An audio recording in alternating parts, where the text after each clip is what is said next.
Mi nombre es Joan. Tengo 80 años y durante la mayor parte de mi vida, mi fe ha sido mi ancla. Pero hoy no he venido a hablar de mi fe en Dios, sino de cómo mi fe en los hombres fue destrozada y reconstruida de una forma que nunca imaginé. El mundo me conoce como el abuelo de Cristiano Ronaldo, y es el mayor honor de mi vida. Soy el patriarca de una familia extraordinaria, una familia cuyo pilar es mi hija Dolores, una mujer con la fortaleza de un roble y un corazón tan puro como el agua de manantial, y cuyo estandarte es mi nieto Cristiano, un hombre que ha demostrado al mundo que el trabajo duro y la lealtad a la sangre son las fuerzas más poderosas que existen. Nuestra historia parece un cuento de hadas, pero toda gran luz proyecta una sombra, y la nuestra ha sido larga y silenciosa. Hoy, por primera vez, voy a desahogarme. Voy a romper el silencio de décadas para contar la historia de una traición devastadora, una traición perpetrada por un hombre que vestía los hábitos de Dios, un sacerdote en el que deposité toda mi confianza y que escondía un crimen tan oscuro que casi nos destruye a todos. Esta es la historia de cómo un falso profeta nos robó la esperanza y de cómo mi familia, mi verdadera iglesia, me enseñó a creer de nuevo. Antes de sumergirnos en esta dolorosa memoria, en la revelación de un crimen que ha permanecido oculto durante más de 50 años, quiero pedirte que te quedes y seas mi testigo. Las palabras que estoy a punto de pronunciar son pesadas, cargadas con el dolor de una comunidad entera y la vergüenza de un hombre que se sintió responsable. Compartir esta verdad es un acto de liberación, pero también un tributo a la resiliencia de mi familia. Si estas primeras frases han captado tu atención, si quieres conocer la verdadera historia de adversidad que forjó el carácter de un campeón, te invito a formar parte de esta confesión. Tu presencia aquí, al otro lado de la pantalla, es un consuelo para un anciano que ha llevado esta carga en solitario. Por favor, suscríbete al canal para que el relato completo de esta injusticia y su eventual redención no se pierda. Dale un me gusta a este video si crees que la verdad, por dolorosa que sea, siempre debe salir a la luz. Y lo que más anhela mi corazón es saber desde qué rincón del mundo me estás escuchando. Déjame un comentario y dime tu país y tu ciudad. Imaginar que mi desahogo, mi testimonio, puede viajar a través de fronteras y conectar con otras personas, le da un propósito a mi larga espera. Gracias por tu tiempo y tu empatía. Para entender la profundidad de la traición, primero deben entender la magnitud de nuestra fe. En la Funchal de mi juventud, la iglesia era el centro de nuestro universo. Era nuestro lugar de reunión, nuestro centro social, nuestro consuelo en tiempos difíciles. Y el corazón de nuestra parroquia era el Padre Miguel.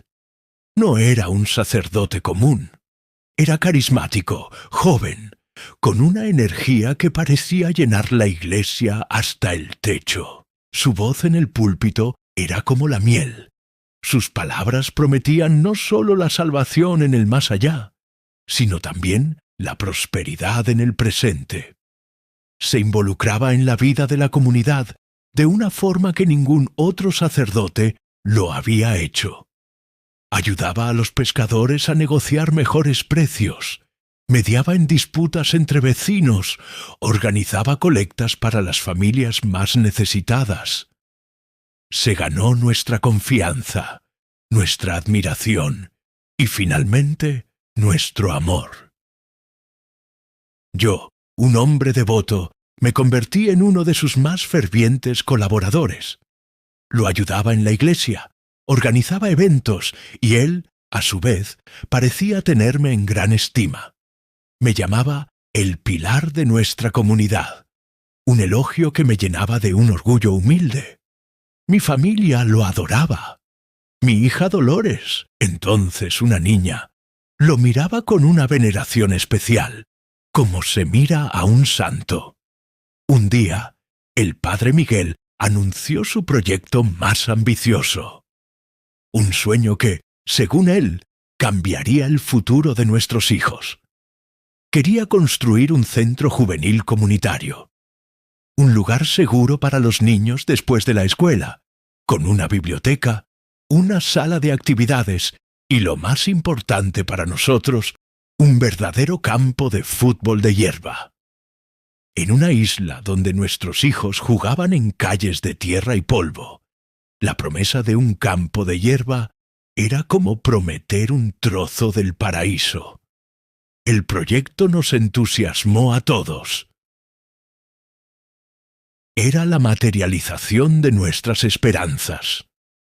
El padre Miguel nos explicó que la diócesis financiaría la mitad del proyecto, pero que la otra mitad debía provenir de la generosidad de la comunidad. Y nos pidió que invirtiéramos en el futuro de nuestros hijos. La respuesta fue abrumadora. Familias que apenas tenían para comer sacaban sus escasos ahorros. Pescadores, carpinteros, limpiadoras, todos querían contribuir. Y yo, lleno de fe en el proyecto y en el hombre, me convertí en su principal promotor. Hablé con mis amigos, con mis vecinos. Les aseguré que el padre Miguel era un hombre de Dios, que nuestra inversión estaba segura. Puse mi propia reputación, mi palabra, como aval. Mi familia, como siempre, dio el ejemplo. Juntamos todo lo que teníamos, una pequeña fortuna para nosotros, el dinero que habíamos guardado, con la esperanza de ayudar a nuestros hijos a tener un futuro mejor. Se lo entregué personalmente al padre Miguel en la sacristía. Recuerdo sus palabras exactas. «Juan, amigo mío», me dijo, poniendo su mano sobre el sobre lleno de nuestros sueños. «Con este acto de fe estás construyendo el camino no solo para tus hijos, sino para tus nietos. Dios te lo pagará con creces». Le creí. Todos le creímos. Durante meses vivimos en una nube de optimismo.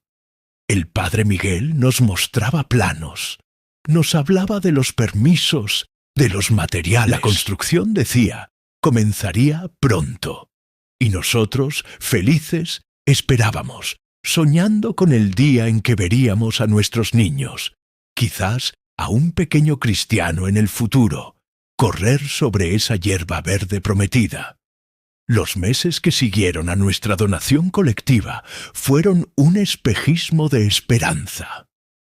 El padre Miguel era un maestro en el arte de mantener viva la ilusión.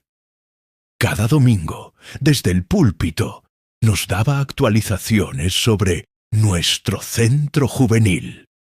Hablaba de arquitectos, de permisos que estaban a punto de ser aprobados, de reuniones fructíferas en la capital.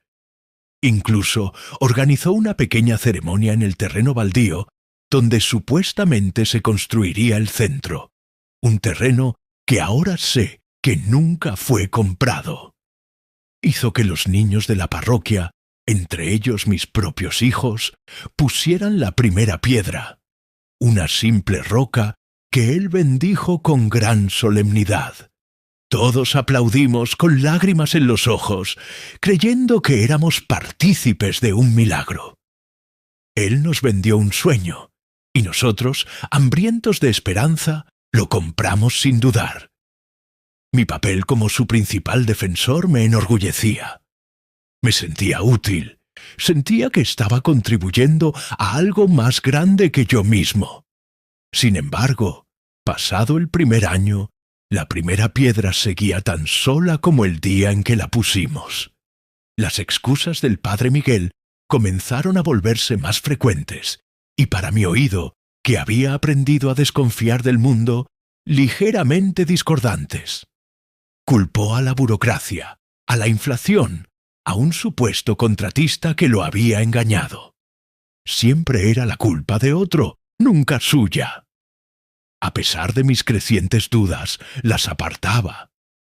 ¿Cómo podría un hombre de Dios mentir de esa manera? Sería una traición no solo a nosotros, sino a Dios mismo. La fe es un velo cálido, y yo no estaba preparado para arrancármelo. La revelación llegó de forma brutal, sin previo aviso. Una mañana, la mujer que limpiaba la casa parroquial, una buena amiga de mi esposa, vino a nuestra casa pálida como un fantasma.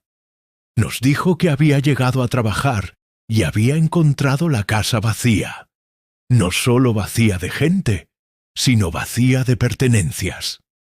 El padre Miguel se había ido en mitad de la noche, como un ladrón. Mi corazón se negó a aceptarlo. ¿Habrá ido a una emergencia a Lisboa?, dije, intentando convencerme a mí mismo. Pero en el fondo de mi alma, la verdad fría y horrible ya había comenzado a echar raíces. Fui a la iglesia y luego a la pequeña oficina donde guardaba los documentos de la parroquia. La puerta estaba forzada. Dentro, el caos. Cajones abiertos, papeles por el suelo, y la caja fuerte, donde se guardaba el dinero para nuestro centro juvenil, el dinero de toda la comunidad, estaba abierta y completamente vacía. El suelo bajo mis pies se convirtió en arenas movedizas. No era solo nuestro dinero, era el dinero de los pescadores que habían vendido sus herramientas extra. Era el dinero de las viudas que habían donado parte de su mísera pensión. Eran los sueños de cientos de personas. Y él, el hombre que nos había hablado del cielo, nos había arrastrado al infierno. La noticia se extendió por el pueblo como un reguero de pólvora. El primer sentimiento fue de incredulidad, seguido rápidamente por un dolor profundo, una herida espiritual. Habíamos sido traicionados por la figura que representaba nuestra fe. Pero el dolor, rápidamente, buscó un cauce, y ese cauce fui yo. Al no tener al sacerdote para culpar, la comunidad, en su desesperación y su rabia, se volvió contra el hombre que lo había defendido con más pasión. Me convertí en el chivo expiatorio. De la noche a la mañana, los mismos vecinos que me habían felicitado por mi dedicación, ahora me miraban con acusación. «¿Cómo no lo viste, João?», me gritaban unos. «¿O es que estabas con él en el engaño?», insinuaban otros. Fue una segunda traición, casi más dolorosa que la primera. La del sacerdote fue la de un extraño, un estafador. Pero esta era la de mi gente, la de los amigos con los que había crecido. Me vi aislado, señalado. Mi palabra, antes respetada, ahora no valía nada. De acusaciones y desprecio, mi familia se convirtió en mi único faro. Nunca, ni por un instante, dudaron de mí. Mi esposa se enfrentó a las vecinas en el mercado con la dignidad de una reina. Mi marido es la víctima más grande de todas después del propio Dios, porque él no solo perdió su dinero, sino la fe que puso en un hombre falso, les decía, y mi hija Dolores, mi increíblemente valiente Dolores. Ella, todavía una adolescente, demostró tener más coraje que todos los hombres del pueblo juntos. Se negó a agachar la cabeza. Defendía mi honor con una pasión que me hacía llorar de orgullo. Se enfrentaba a cualquiera que se atreviera a insultarme, sin miedo, con la verdad como única arma. Su lealtad, la lealtad de toda mi familia, fue el ancla que me impidió naufragar en un mar de amargura. Ellos sabían la verdad de mi corazón. Su fe inquebrantable en mí se convirtió en mi única y verdadera religión. Mientras el mundo me veía como un tonto o un cómplice, ellos me veían como lo que era, un hombre honrado que había sido traicionado. El crimen del falso sacerdote nos robó nuestros ahorros y mi reputación, pero nos regaló algo indestructible, la certeza absoluta de que el único tesoro verdadero que poseíamos era el amor y la lealtad que nos teníamos los unos a los otros. Y fue sobre esa roca, la única que el estafador no pudo llevarse, que decidimos reconstruir no solo nuestras vidas, sino también nuestros sueños. Los años que siguieron a la gran traición fueron como una larga travesía por el desierto. La herida financiera sanó lentamente, a fuerza de un trabajo incesante y una frugalidad extrema. Pero la herida espiritual, la brecha que se había abierto entre nosotros y nuestra comunidad, se convirtió en un abismo. Nos volvimos una isla dentro de nuestra propia isla. Las invitaciones a las fiestas del pueblo dejaron de llegar. Los saludos en la calle se volvieron escasos y forzados.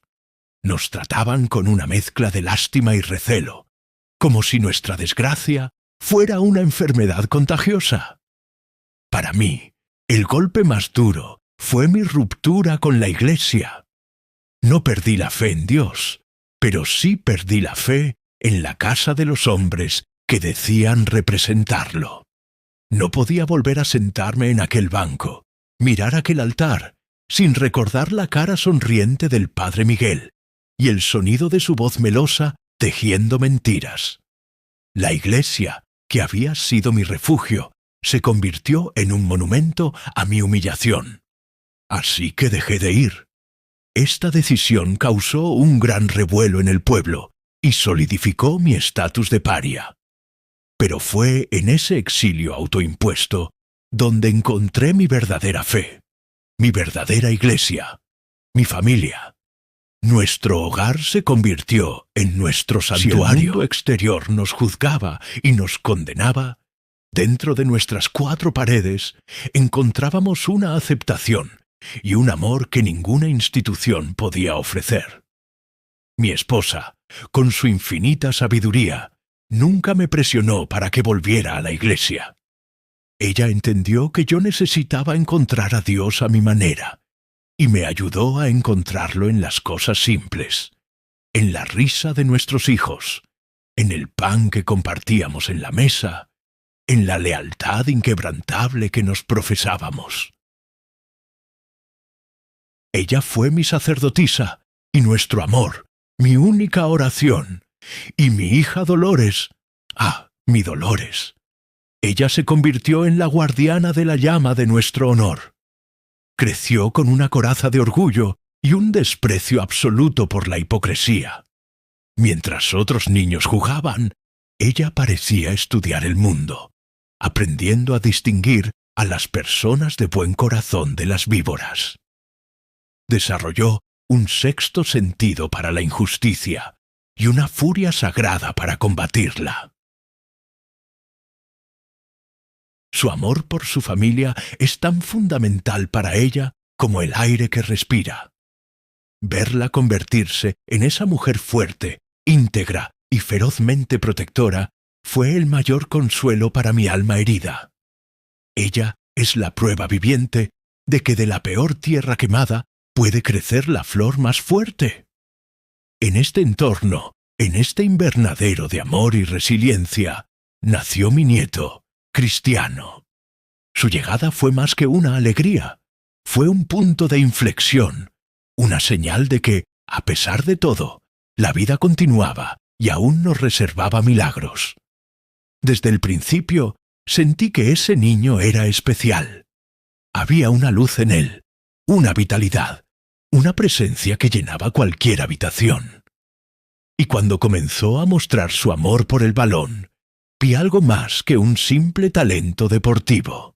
Vi una pasión pura, una alegría honesta, una forma de expresión que no necesitaba de palabras falsas ni de promesas vacías. El fútbol se convirtió en el nuevo lenguaje de nuestra familia, una forma de sanar y de soñar de nuevo. Para Cristiano, el balón era un amigo que nunca lo traicionaría. Para nosotros era la promesa de un futuro donde el mérito se mediría en el campo y no en las sacristías. Fue entonces cuando hice un nuevo pacto, no con un sacerdote ni con una institución, sino conmigo mismo y con el futuro de mi linaje.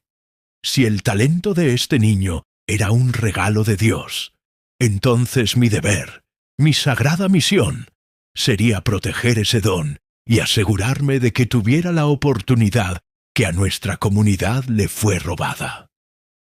Decidí que volcaría toda la experiencia, todo el dolor y toda la sabiduría que había acumulado en mis años de lucha en forjar a este niño. Ya no confiaba en benefactores externos ni en promesas de la comunidad. Nuestra salvación vendría de dentro, de nuestro propio esfuerzo y sacrificio. El proyecto del centro juvenil del falso sacerdote había muerto, pero en mi corazón nació un nuevo proyecto, mucho más real y poderoso, el proyecto cristiano. Y en este proyecto, toda la familia se convirtió en inversora, no con dinero, que ya no teníamos, sino con algo mucho más valioso: nuestro tiempo, nuestro trabajo y nuestra fe inquebrantable. Mi hija Dolores fue, como siempre, la gerente general, la que se aseguraba de que el motor de la operación nunca se detuviera, cuidando cada detalle de la vida de su hijo con una dedicación sobrehumana. Es una madre excepcional, cuyo amor ha sido el combustible principal en el cohete que es la carrera de Cristiano. Yo me convertí en el entrenador de carácter. Le enseñé las lecciones que había aprendido de la manera más dura, que la confianza es un tesoro que se entrega a muy pocos, que la fuerza no está solo en los músculos, sino en una mente que no se rinde, y que la familia es el único equipo que jugará a tu lado hasta el pitido final. El talento de Cristiano es un don divino, de eso no hay duda, pero su disciplina, su fortaleza mental, su capacidad para soportar la presión más increíble sin romperse, eso es el legado de nuestra historia. Es la herencia de una familia que fue traicionada por un falso profeta y que, en respuesta, decidió crear a su propio Mesías. El proyecto cristiano se convirtió en el centro de nuestras vidas, nuestra nueva catedral y el campo de fútbol, nuestro lugar de culto. Cada día era un acto de fe y de trabajo. Mientras Dolores, esa santa trabajadora, se multiplicaba en varios empleos para asegurar que en casa nunca faltara lo esencial, yo dedicaba cada hora libre a la formación de mi nieto. Pero mi entrenamiento iba mucho más allá de enseñarle a chutar un balón. Mi verdadera obsesión era forjar su carácter, construir una fortaleza mental a su alrededor, que lo hiciera inmune al tipo de traición que a nosotros nos había puesto de rodillas. El recuerdo del Padre Miguel y su falsa piedad se convirtió en mi libro de texto. Usé su veneno para crear el antídoto. Nunca confíes en las palabras bonitas, Cristiano, le decía mientras le vendaba los tobillos. La gente te prometerá el mundo, te llamarán rey antes de que hayas ganado tu primera batalla. No escuches sus sermones, observa sus acciones. La lealtad no se predica, se demuestra. Le enseñé a ser escéptico con los elogios fáciles y a valorar únicamente el respeto ganado a través del esfuerzo. Le hablé de la envidia, de los falsos amigos que se acercarían a él cuando empezara a brillar, como polillas a una llama, no por admiración, sino con el deseo de quemarse en su luz o peor aún, de apagarla. Y él, con una madurez asombrosa, me escuchaba. Veía en sus ojos que no sólo oía mis palabras, sino que las entendía a un nivel profundo. Cristiano tiene un don para leer a las personas, una intuición que, estoy convencido, nació de estas lecciones tempranas. Sabe distinguir el oro de la hojalata. Su círculo íntimo es pequeño, formado casi exclusivamente por la familia y los pocos amigos de la infancia que estuvieron ahí antes de la gloria. Y esa es una de las claves de su longevidad en la cima. Ha sabido proteger su espíritu de los depredadores. La lección más importante que le transmití fue la de la autosuficiencia sagrada. Tu talento es un regalo de Dios. Nadie te lo puede quitar, le repetía sin cesar. Pero lo que hagas con ese talento depende única y exclusivamente de ti. Nadie va a entrenar por ti. Nadie va a sufrir por ti en el campo. Nadie va a construir tu futuro por ti. Tu éxito será la suma de tu sudor y tu sacrificio. Eres tu propio salvador. Esta idea caló hondo en él, porque era la verdad que vivía nuestra familia cada día. Veía a su madre volver a casa con la espalda dolorida. Me veía a mí llegar del puerto con las manos en carne viva. Entendió desde muy pequeño que en nuestra familia no había lugar para excusas ni para esperar milagros ajenos. Nosotros éramos los que teníamos que obrar el milagro. Y Dios mío, ¿cómo trabajó ese niño? Su ética de trabajo es legendaria ahora, pero yo la vi nacer en la pobreza y la necesidad. La vi en su negativa a faltar a un solo entrenamiento, aunque tuviera fiebre. La vi en las horas extra que pasaba solo en el campo, perfeccionando un regate o un tiro libre, mientras los demás niños ya estaban jugando en la calle. Su dedicación era su forma de honrar nuestro sacrificio. Cada músculo que construía, cada gramo de velocidad que ganaba, era su forma de decirnos: «Gracias, estoy haciendo que valga la pena». Es, sin duda, el profesional más dedicado que he visto en mi vida. Un ejemplo para cualquiera. Y mi orgullo por él en este aspecto, la gente de Funchal, la misma que me había señalado y marginado, empezó a notar el fenómeno. Al principio con escepticismo, luego con asombro. Veían a ese niño flaco y serio que jugaba como un hombre, que competía con una furia que no era normal.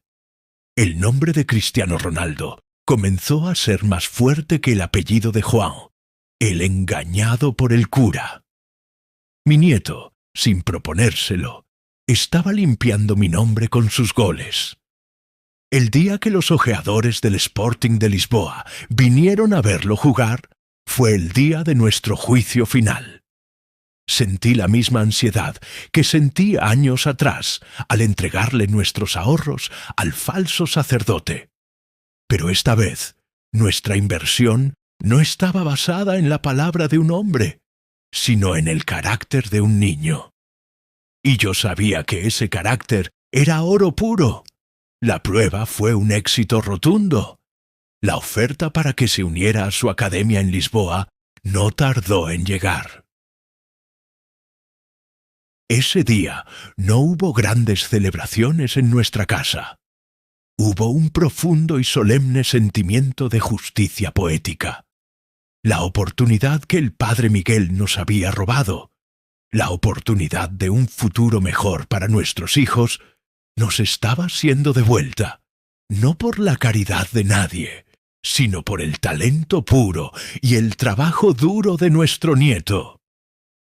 El viaje de Cristiano a Lisboa fue nuestra verdadera peregrinación. Al despedirnos en el puerto, le di un abrazo y le dije al oído: «Recuerda quién eres y a quién representas. No representas a un club ni a una ciudad. Representas la fuerza y el honor de esta familia. Ve y muéstrales de qué estamos hechos. Y eso es exactamente lo que ha hecho desde entonces.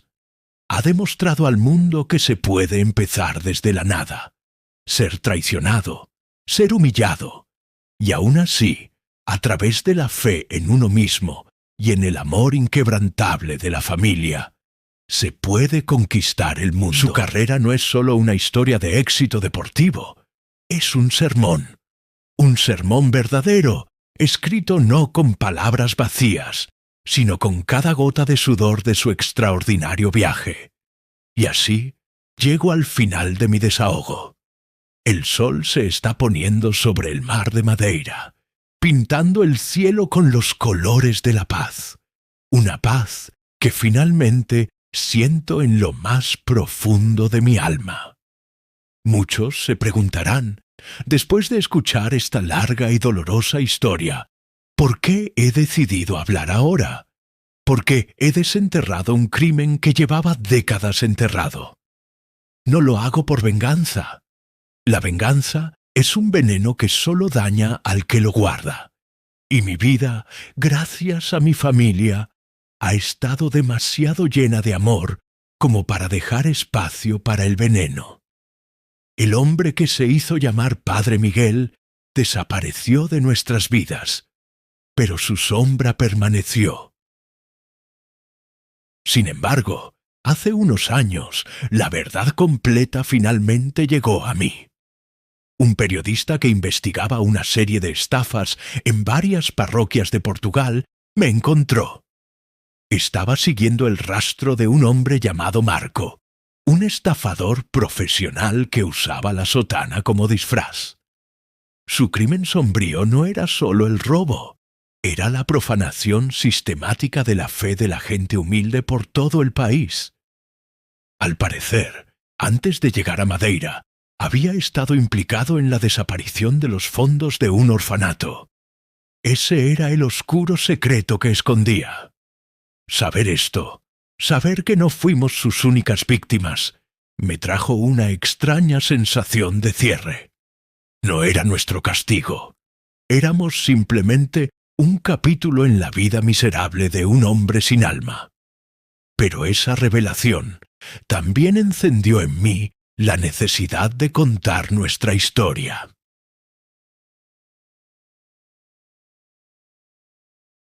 Ya no por mí, sino por todos los que, como nosotros, alguna vez depositaron su fe en el lugar equivocado.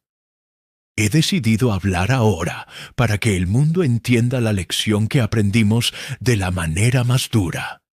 Que la verdadera iglesia no está hecha de piedra ni de oro, ni está liderada por hombres con sotanas que predican sermones.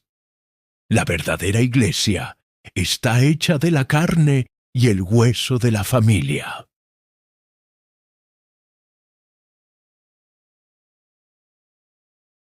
Mi verdadera fe renació en la lealtad inquebrantable de mi esposa, en la defensa apasionada de mis hijos y, sobre todo, en la fuerza y el amor de mi hija Dolores. Ella ha sido la verdadera guía espiritual de nuestra familia. Mientras el falso sacerdote nos hablaba de un paraíso lejano, Dolores construía un paraíso para nosotros aquí en la tierra, con sus propias manos cansadas y su corazón inagotable. Es una mujer cuyo carácter es más sagrado que cualquier catedral. Su fe en su hijo, su fe en su familia, esa es la fe que obra milagros. Y el milagro más grande de todos es mi nieto, Cristiano. Quiero que el mundo sepa que su grandeza no es una casualidad. Es el resultado directo de esta historia. La traición que sufrimos nos enseñó a desconfiar de las promesas fáciles y a creer únicamente en el trabajo duro. Cristiano encarna esa lección. Su legendaria disciplina no es solo profesionalismo, es el credo de nuestra familia hecho carne. Su desconfianza hacia los aduladores y su pequeño círculo de confianza no es arrogancia, Es la sabiduría heredada de una herida profunda. Y, lo más importante, su inmensa, casi feroz, devoción por su madre y su familia no es solo amor filial. Es la victoria final de nuestros valores sobre el engaño que casi nos destruye. Él, con su vida, ha demostrado que la lealtad y el honor son más valiosos que todo el dinero del mundo. Estoy inmensamente orgulloso de sus récords, de sus trofeos, de cada gol que ha marcado. Es, sin duda, el mejor atleta que ha existido. Pero mi orgullo más profundo, el que me hace llorar en silencio, es por el hombre en el que se ha convertido. Un hombre que, pudiendo tener el mundo, elige siempre a su familia. Un hombre que usa su poder no para humillar, sino para levantar a los suyos. Él es el sermón más poderoso que se ha predicado nunca. Un sermón de lealtad, trabajo, mi desahogo llega a su fin. He contado mi verdad. El crimen del falso sacerdote nos dejó en la oscuridad, pero nos obligó a encontrar nuestra propia luz. Y esa luz, la luz del amor de mi familia, ha terminado brillando tan fuerte que hoy ilumina el mundo entero a través de la figura de mi nieto. Ya no soy Juan, el hombre traicionado. Soy Juan, el orgulloso abuelo de Cristiano Ronaldo, y aún más importante, el orgulloso padre de Dolores. He visto la peor cara de la humanidad, y he sido bendecido con la mejor. Y al final, el amor ganó.